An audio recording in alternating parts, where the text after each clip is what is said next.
संशोधन प्रस्ताव रखने का आपने मुझे अवसर प्रदान किया। प्रयागराज महाकुंभ के इस पवित्र अवसर पर, इस पवित्र महायोजन के लिए विभिन्न स्रोतों से, विभिन्न रास्तों से सरकार को लगभग 7,500 करोड़ का निवेश प्राप्त हुआ। और इसलिए प्राप्त हुआ, इस सोच के साथ प्राप्त हुआ कि देश विदेश प्रदेश के हर कोने से आने वाले श्रद्धालुओं के लिए हर प्रकार की सुविधा और व्यवस्थाएं मुहैया कराई जा सके। लेकिन कहना गलत नहीं होगा कि सरकार को चलाने वाले लोग और उनके चंद मुट्ठी भर अभिन्न मित्रों के लिए ये महाआयोजन आर्थिक वरदान साबित हुआ है। इस कदर साबित हुआ है कि जिसने जितना हो सका, जिस रास्ते से हो सका, उस महायोजन में आने वाले उस आम श्रद्धालु को हर प्रकार से लूटने का काम किया है। मान्यवर, आज दिल्ली से अमेरिका जाना सस्ता हो गया है। और ध्यान रखिएगा, मैं डंकी रूट की बात नहीं कर रही हूं। आज दिल्ली से अमेरिका जाना सस्ता हो गया है, लेकिन दिल्ली से प्रयागराज जाने की कीमतें आसमान छू रही है। 3 लाख करोड़ का आपको राजस्व मिला और उसके बाद भी आम आदमी सुविधाओं के लिए, व्यवस्थाओं के लिए हांफता, रगड़ता, रोता नजर आ रहा है।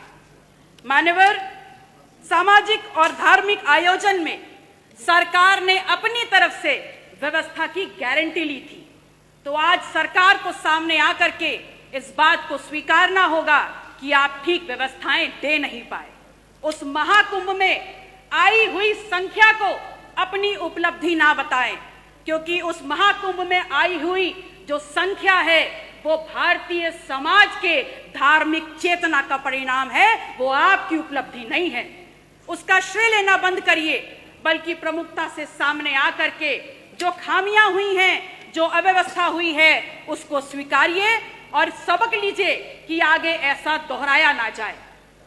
मानवर, समता, समरसता के तथाकथित संदेश के साथ इस महाकुंभ का आयोजन सरकार ने किया और सरकार इतनी निरंकुश हो गई, सरकार का प्रशासनिक अमला इतना निरंकुश हो गया कि आपने तमाम नियमों को धता बताते हुए वीआईपी कल्चर खेलना शुरू कर दिया और इस कदर उसको आगे बढ़ा दिया कि वहां पर वर्गीय विभेद के कारण अव्यवस्था और वहां पर भगदड़ की भेंट चढ़ गया।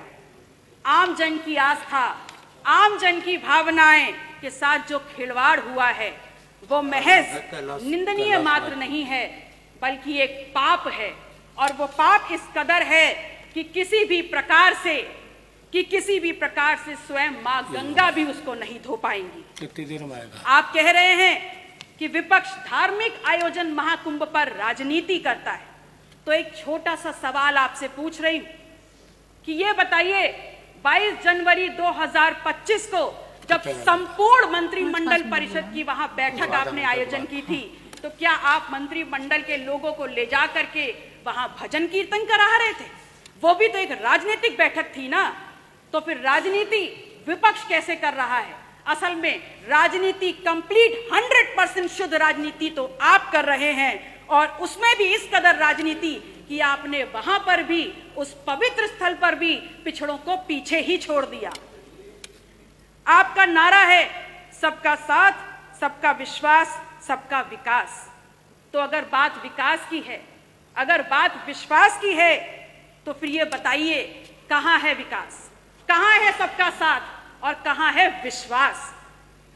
सच्चाई ये है कि तथाकथित सरपट दौड़ती विकास की इस ट्रेन को पकड़ने के चक्कर में बहुत सा सामान प्लेटफॉर्म पर पीछे छूट गया, और जो छूट गया उसमें है इस प्रदेश की आधी आबादी की सुरक्षा।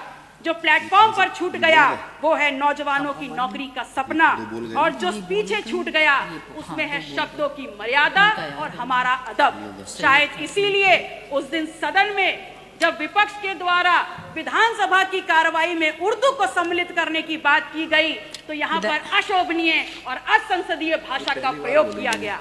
तो एक सवाल सीधे सीधे माननीय अधिष्ठाता महोदय, आपके मार्फत आपका संरक्षण लेते हुए मैं नेता सदन से पूछती हूँ, is Urdu an imported language?